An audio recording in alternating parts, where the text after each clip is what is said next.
First year physics సరళ రేఖాత్మక గమనం పాఠంలో ఈరోజు క్లాస్ 5 చెప్పుకుందామండి. క్లాస్ 5లో ప్రాబ్లం ఏంటంటే, ఒకడు తిన్నని రోడ్డు వెంట తన ఇంటి నుంచి 2.5 కిలోమీటర్ల దూరంలో ఉన్న మార్కెట్కు 5 km/h వడితో నడిచాడు. మార్కెట్ మూసి ఉండటం గమనించి వెంటనే వెనుదిరిగి ఇంటికి 7.5 km/h వేగంతో చేరాడు. 0 నుంచి 50 నిమిషాల కాల వ్యవధిలో అతడు సగటు వేగ పరిమాణం, సగటు వడి ఎంత? ఇది ప్రాబ్లం అండి. ఈ ప్రాబ్లంకి సొల్యూషన్ రాయాలి అంటే మొదట దత్తాంశం మనం గమనించాలి. ఇది హౌస్ అండి, వాడి ఇల్లు. ఇది మార్కెట్.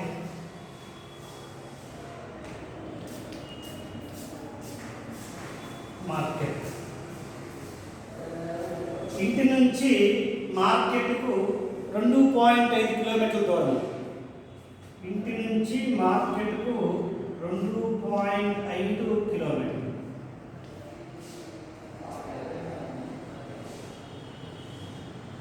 ఇంటి నుంచి మార్కెట్కు ఎంత వేగంతో వెళ్ళాడండి?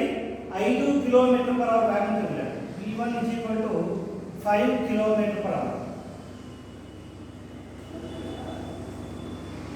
మరి డిస్ప్లేస్మెంట్ మనకి స్థానభ్రంశం తెలుసు, లేదా పథం పొడవు. ఇంటి నుంచి మార్కెట్కి పథం పొడవు 2.5 కిలోమీటర్లు. వేగం లేక వడి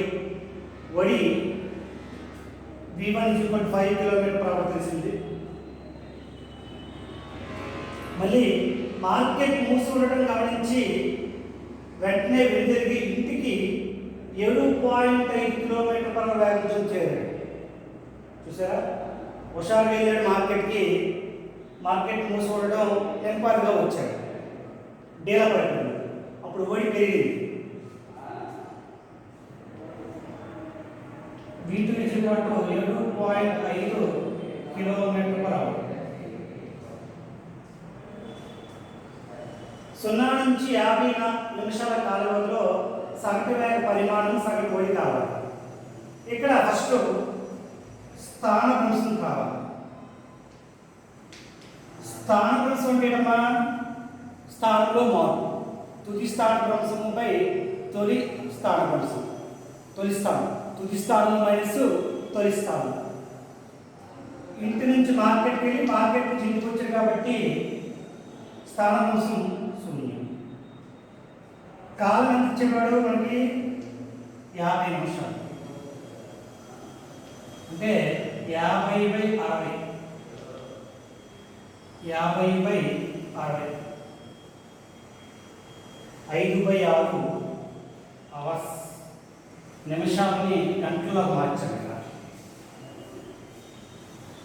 స్థానభ్రంశం ఉంది, కాలం ఉంది కాబట్టి ఇంకేం కావాలి? పథం పొడవు కావాలి.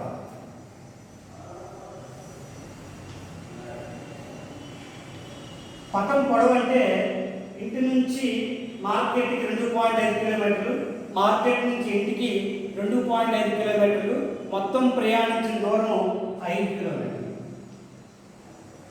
5 కిలోమీటర్లు. ఇప్పుడు సగటు వేగం స్థానభ్రంశముపై కాలం. స్థానభ్రంశముపై కాలం. స్థానభ్రంశం ఎంత? 0. కాలం ఎంత? 5/6 అవర్స్. 0/5/6 0 km/h. సగటు వడి.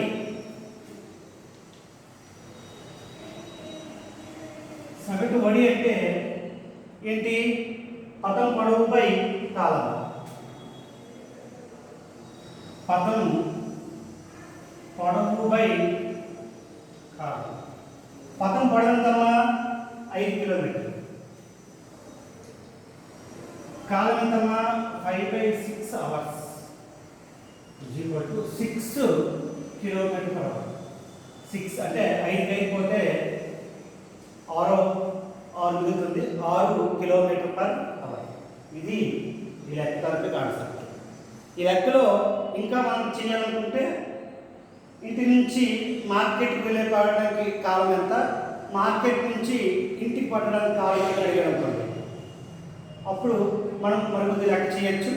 కానీ వాడు మనం స్పష్టంగా ఇచ్చేసాడండి 0 నుంచి 50 నిమిషాల కాల వ్యవధిలో. అంటే వాడి కాన్సెప్ట్ ప్రకారంగా ఇంటి నుంచి మార్కెట్కి, మార్కెట్ నుంచి ఇంటికి పట్టే సమయం అని అర్థం.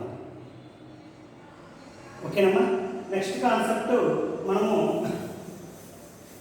తత్కాల వేగం, తత్కాల వడి.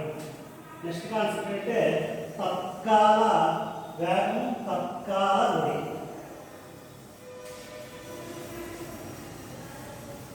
తత్కాల వేగం చూద్దాం. దీని ఇంగ్లీష్లో ఇన్స్టంటేనియస్ వెలాసిటీ అంటారు. ఏమంటండి? ఇన్స్టంటేనియస్ వెలాసిటీ అంటారు. ఒక నిర్దిష్ట కాల వ్యవధిలో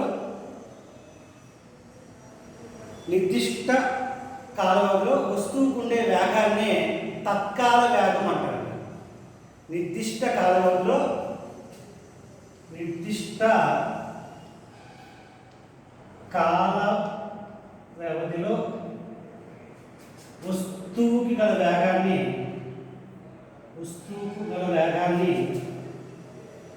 వస్తువుకు గల వేగాన్ని తత్కాల వేగం అంటారు. వస్తువుకు గల వేగాన్ని తత్కాల వేగం అంటారు. నిర్దిష్ట కాల వ్యవధిలో వస్తువుకు గల వేగాన్ని తత్కాల వేగం అంటారు. లేదా కాల వ్యవధి డెల్టాకి చాలా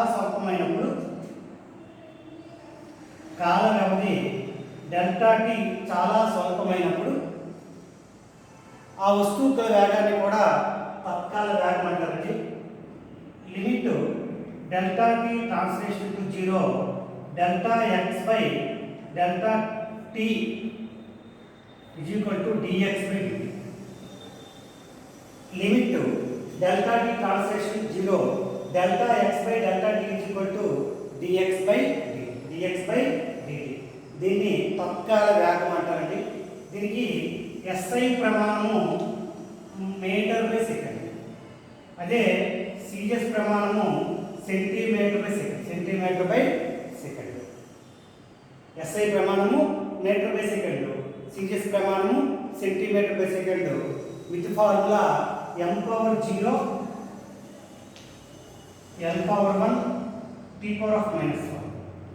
T⁻⁻1. చాలా ఇంపార్టెంట్ పాయింట్. అంటే పర్టిక్యులర్ టైం అండి. తత్కాల వేగం ఇప్పుడు కనుక్కోండి, అంటే పర్టిక్యులర్ టైం.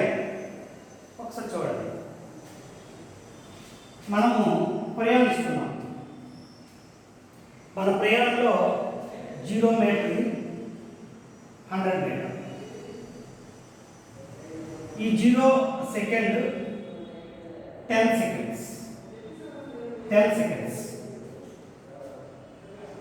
ఇప్పుడు మనము ఈ నిర్దిష్ట కాల వ్యవధి దగ్గర పరిగణించాలి అంటే, సపోజ్ ఒక t = 6 సెకండ్స్ వద్ద అనుకోండి.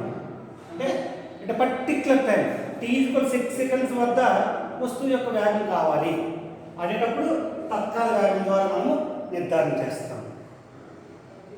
తత్కాల వేగాన్ని నిర్ధారణ చేస్తాం. తత్కాల వేగం ద్వారా ఆ పరిమాణాన్ని కనుక్కుంటాం. ఈ కాన్సెప్ట్ ఎక్కువగా మనకి క్రైమ్ కాన్సెప్ట్లో ఉపయోగపడుతుంది. పోలీసులు కానీ సిఐడి వాళ్ళు కానీ ఒక ప్రమాదాన్ని కానీ ఒక చేజ్ కానీ ఐడెంటిఫై చేసేటప్పుడు అంటే పర్టిక్యులర్ టైం దగ్గర ఎంత వేగంతో ఆ వ్యక్తి వెళ్ళాడు, లేకపోతే ఎంత వేగంతో అక్కడ ప్రమాదం జరిగింది అని తెలుసుకోవడానికి ఈ కాన్సెప్ట్ ఉపయోగపడుతుంది. ఓకేనమ్మా. నెక్స్ట్ తత్కాల వడి.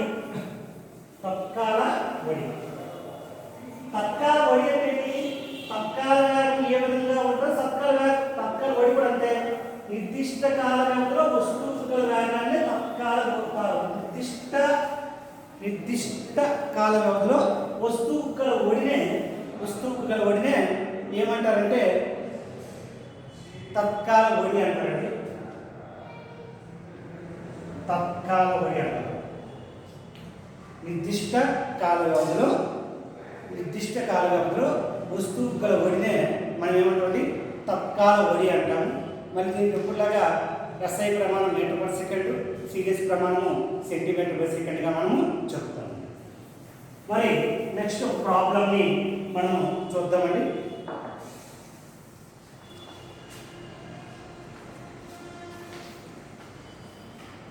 ఒక లెక్క చూడండి.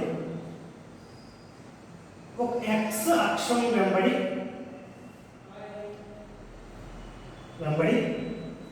గమనంలో ఉన్న ఒక వస్తువు స్థానం, గమనంలో ఉన్న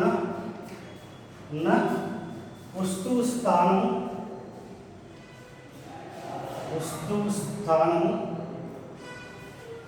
x = a + bt² గా ఇవ్వడమైంది.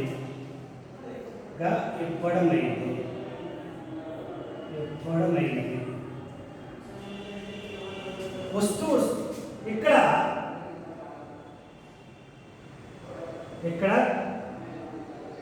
A = 8.5 meters, B = 2.5 meter per second square. T ను సెకండ్స్ లో కొలిచారు. T ను సెకండ్స్ లో కొలిచారు.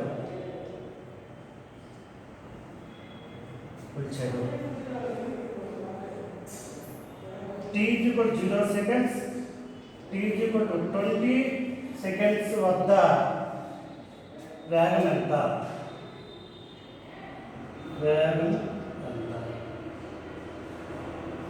T = 20 seconds, T =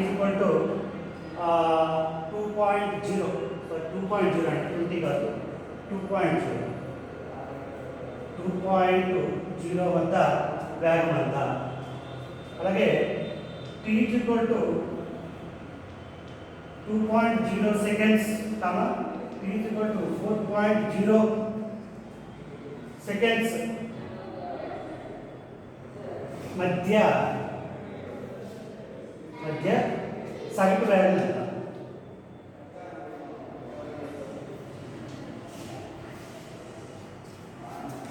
ఇక్కడ చూడండి, ప్రాబ్లం చూడండి ఒకసారి. x అక్షం వెంబడి గమనంలో ఉన్న వస్తువు స్థానము x = a + bt² ఇవ్వడమైంది.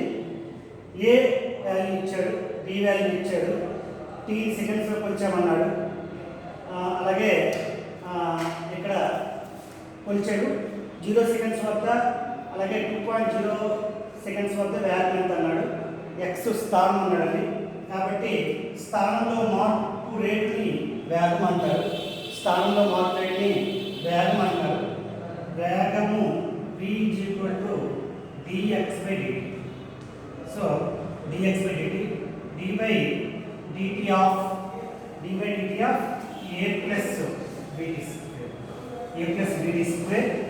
సో ఇక్కడ మనకి d/dt of a అనేది ఒక డెరివేటివ్ వాల్యూ కాబట్టి, ఏ వాల్యూ అనేది డెరివేటివ్ వాల్యూ కాబట్టి dA/dt 0 అవుతుందండి. dA/dt అనేది 0 అవుతుంది. dA/dt plus d/dt of dt² అవుతుందండి. ఇక్కడ మనకి ఫస్ట్ ఇయర్లో డెరివేటివ్స్ చూసుకుంటే మ్యాథమెటిక్స్ 1 వస్తుంది. దాని ప్రకారం దానికి ఉండే అవగాహనతో మనం నేర్చుకుంటున్నాం. ఇక్కడ dA/dt 0 అవుతుందమ్మా, ప్లస్ b డెరివేటివ్ 0, కానీ మళ్ళీ ప్లస్ d/dt² వస్తుంది కాబట్టి ఏమవుతుంది సరే ఇక్కడ చూద్దామండి, t² dy/dt plus b dt²/dt. therefore v ఇది 0 అండి, ఇది ఒకటే మిగులుతుంది. అంటే 2bt v = 2bt.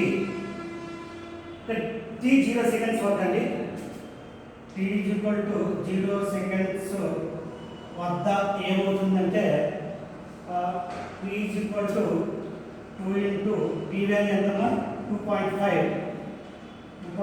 Into 0 0 meter per second t 2 seconds వద్ద కావాలి కాబట్టి t 2 ఇంటూ d వాల్యూ ఎంతండి d వాల్యూ 2.5 t వాల్యూ 2 2.5 అంటే 5 రేళ్ళ 10 meter per second 10 meter by second 10 meter by second అని ఆన్సర్.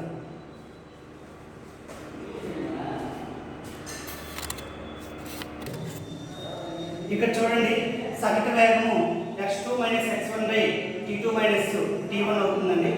ఇక్కడ x ఆఫ్ x2 అంటే మనకి ఏమన్నాడు 4 సెకండ్స్ అవుతుంది కాబట్టి 4.0 మైనస్ x ఆఫ్ 2 సెకండ్స్ అవుతుంది కాబట్టి 2.0 బై 4.0 మైనస్ 2.0 అవుతుందమ్మా. ఇక్కడ దీని వాల్యూ x వాల్యూ ఎంతమ్మా a ప్లస్ bt స్క్వేర్ ప్రకారంగా a plus b t square t ఎంతమ్మా t 4 సెకండ్స్ కాబట్టి 4 × 4 16 మైనస్ ఇక్కడ మనము ఇలా రాసుకోవచ్చు ఇంకా ఈజీ అవుతుంది. ఇప్పుడు మళ్ళీ 2 సెకండ్స్ వద్ద ఏకి ఏ రాసామండి ప్లస్ బికి బి రాసాము టీ స్క్వేర్ 4 బై 4.0 మైనస్ 2.0 0.0 అవుతుందమ్మా. దీన్ని మనం సాల్వ్ చేస్తే ఏ మైనస్ ఆఫ్ ఏ పోతుంది 16b మైనస్ 4b అవుతుంది 12b బై 2 రెండు ఒకటిలో 6b అవుతుందమ్మా. Which equal to 6 into b value ఎంతంటే బి వాల్యూ ఎంతమ్మా 2.5 బి వాల్యూ మనకి బి వాల్యూ 2.5 అండి ఎందుకంటే ఇక్కడ ఇచ్చారు కదా b value 2.5 which equal to 6 పాతికల 125 ఇక్కడ పాయింట్ ఉంది కాబట్టి సారీ 6 పాతికల 150 6 పాతికల 150 పాయింట్ ఉంది పాయింట్ 15 మీటర్ పర్ సెకండ్. ఓకేనమ్మా థ్యాంక్ యూ. నెక్స్ట్ క్లాస్లో త్వరణము శుద్ధగతిక శాస్త్ర చలన సమీకరణాల కోసం నేర్చుకుందామండి. ఓకేనా స్టే హోమ్ స్టే సేఫ్.